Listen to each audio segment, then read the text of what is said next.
seen some bizarre racing games over the years on Cybernet, but Sled Storm is one of the craziest. Sled racing is like a combination of snowboarding and jet skiing. It's a mixture of high-speed racing action and some fancy mid-air tricks.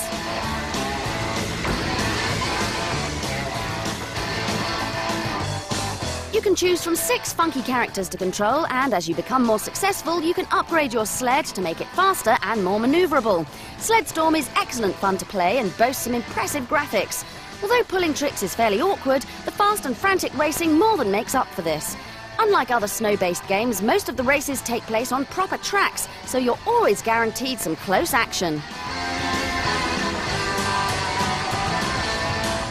Your sled is very responsive, making this a neat and enjoyable game to play, and the multiplayer option is one of the best we've seen in a PlayStation racing title.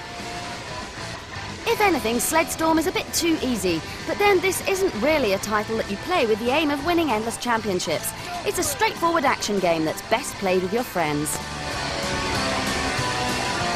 If you're on the lookout for some new racing thrills, then Sled Storm is not only very original, but it's a great all-round package.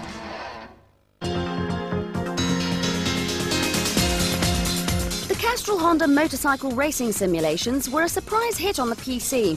Now PlayStation owners have the chance to race a superbike as fast as they dare. Castrol Honda Superbike Racing is the first bike simulation on the PlayStation, so it doesn't have much in the way of competition. And to be honest, this game is fairly average in most areas. The game lets you adjust your suspension, gear ratios and other areas on the bike to achieve its best performance. But ultimately, the bike's handling is not the best, and certainly doesn't come across as being as realistic as the PC version. As soon as you load the game, you'll be disappointed by the graphics, and there's only really one decent perspective from which to race. In terms of the actual on-track action, it's not bad, but it won't have you coming back for more. Castrol Honda's Superbike Racing fills a gap in the PlayStation market, but it should have been so much better. 10 of the best-selling N64 games from around the world now with the Cybernet chart. At 10 and leaping back into the top 10, it's those cute little racers from Mario Kart 64. In 9th, one of the best games ever made. Keeping us waiting for Perfect Dark, it's GoldenEye 007. It's all in the wrist for All-Star Tennis 99. It smashes into our chart at number 8. Look out for Prehistoric Pedestrians at 7 in Diddy Kong Racing. Still precariously hanging around in the charts in 6th, it's Mission Impossible. And at number 5, the second most successful Beatles ever in Beetle Adventure Racing. Straight in at number 4 is the N64's greatest strategy title to date, Command & Conquer. The second of 3 new entries this week, Quake 2 blasts its way to 3rd. And moving forcefully through the pack, F1 World Grand Prix 2 enters the top 10 in 2nd position. But still out in front and showing no signs of slowing, Star Wars Episode 1 Racer is this week's number 1.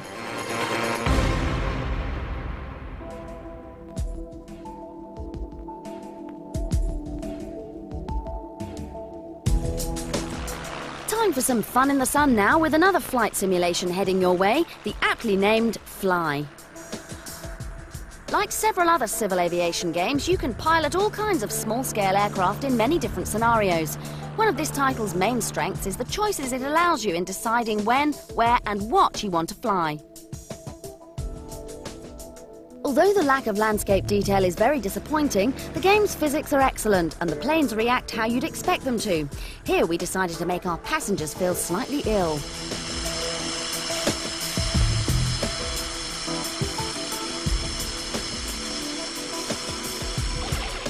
As a beginner, an indestructible aircraft always helps. Pass that sick bag, please. Fly is not quite as interesting as Flight Unlimited 3, but for a relaxing trip through the clouds, this is as real as it gets. Right now, left a bit, right a bit, steady, Ah. There we go, lovely.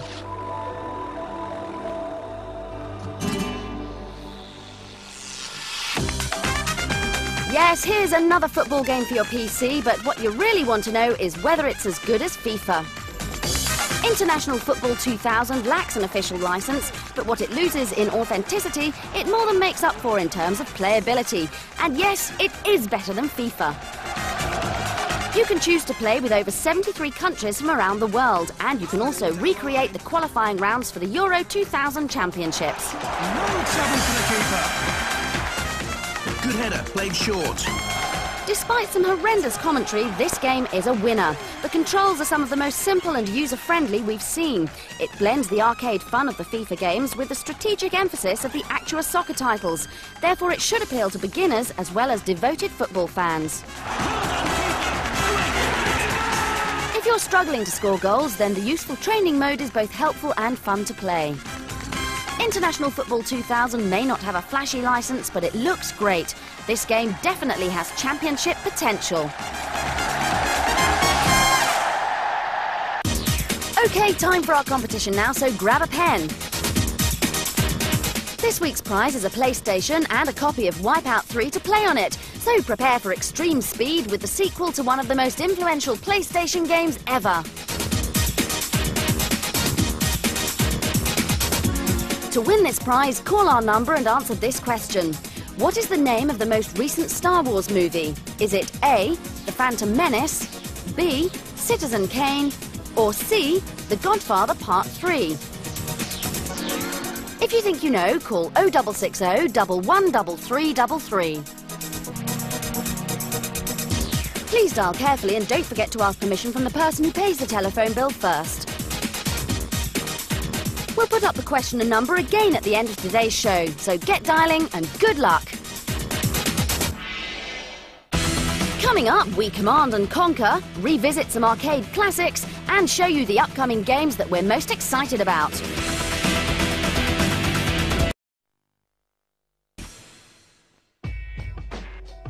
If you have any interest in PC games, then the chances are that you've spent the last 3 years waiting for just one thing. Well, the sequel to Command & Conquer and Red Alert has finally arrived, and it's worth the wait. The war between the Global Defense Initiative and the Brotherhood of Nod continues in Command & Conquer Tiberian Sun.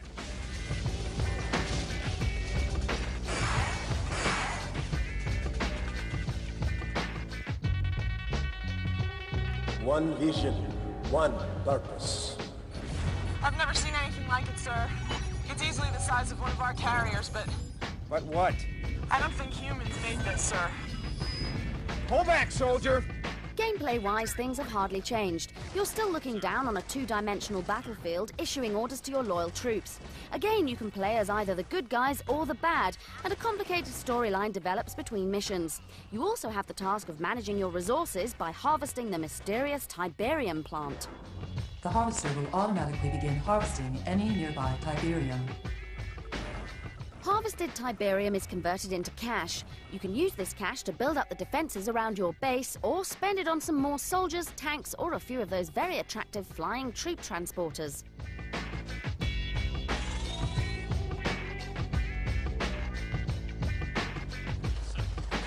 Tiberian Sun is almost certain to become the fastest-selling PC game ever, and it's not hard to see why. The developers clearly know about gameplay, the balance of the units is better than in Red Alert, and the map design is almost perfect. There's very little that's new here, but what there is flawless.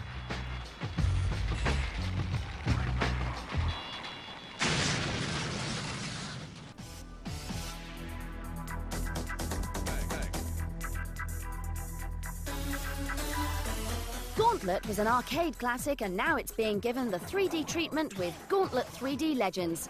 Console owners will soon be able to experience the 4-player action that made the original such a success. There are 4 characters to choose from: the Warrior, Magician, Archer and Valkyrie, and each has their own skills. The Warrior is excellent at wielding the sword, the Valkyrie mixes magic with hand-to-hand combat, the Archer is the fastest and the most accurate, and the Magician can toast anything in sight with his awesome spells.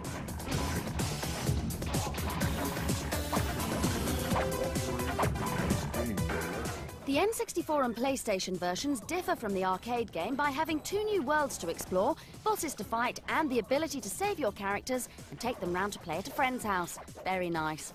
The mixture of adventuring, combat and role-playing is bound to be successful, and it's about time they brought this great game up to date. We'll be back in the land of legends for a full review soon.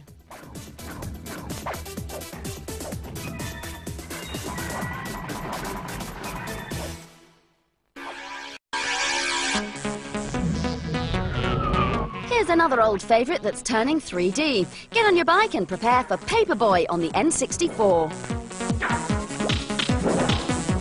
Before you start your deliveries, you must first plan your route and decide on the game challenge. Then it's off on your bike around town, throwing as many papers as you can in an effort to ward off every obstacle imaginable. And there are some pretty imaginative obstacles. Of course, this is the 1990s, so what every little paperboy needs is a paper girl. From what we can see, there's no noticeable difference between the two characters. She still has a stack of newspapers to throw around, and the hazards remain the same. However, all will be revealed when the game is ready for review. Apart from some spectacular tricks and some nasty landings, this early footage seems a little slow, but the game's style grows on you, and it's all incredibly cute. Will Paperboy on the N64 capture our imaginations as much as the original 2D version did? Well, we'll just have to wait for our delivery of the finished game to find out.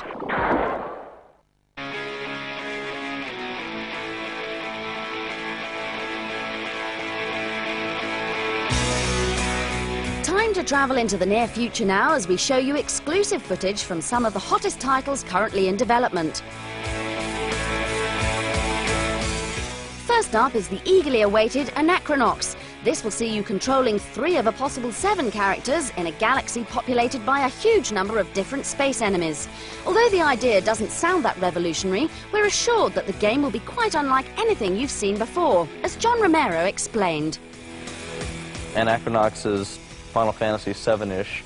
It's fully 3D. The combat takes place where you are at in the game.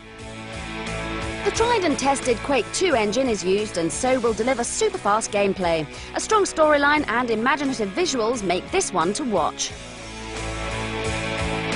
Different from Anachronox but just as promising is Evolva. You may have seen this game previewed on Cybernet in recent weeks and we're eagerly looking forward to its eventual release. Evolva promises to be a truly original game and we predict that it'll receive great critical acclaim when it's finally finished. But what exactly is it all about? Evolva is an action strategy game. The key thing about Evolva is that the player controls a small team of genetically engineered Geno warriors. You can control and evolve your characters by defeating various creatures and incorporating their special DNA into your own character. The result is a unique, highly strange-looking being.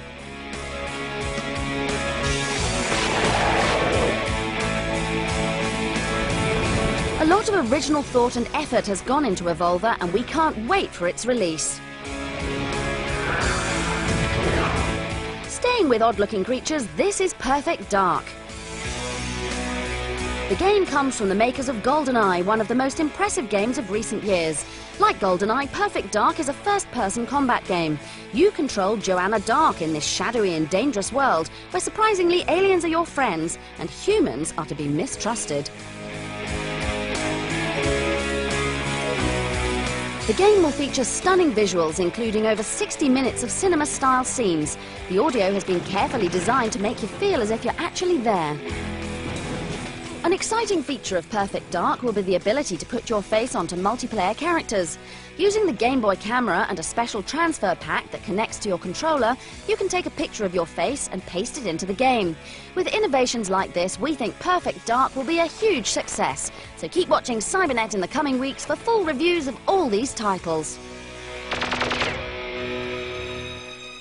We'll have to leave Joanna Dark there as it's time to say goodbye. Don't forget you can always try our competition to win a console. Until next time, here's some more of the new Tarzan game and movie. So keep swinging, keep watching Cybernet.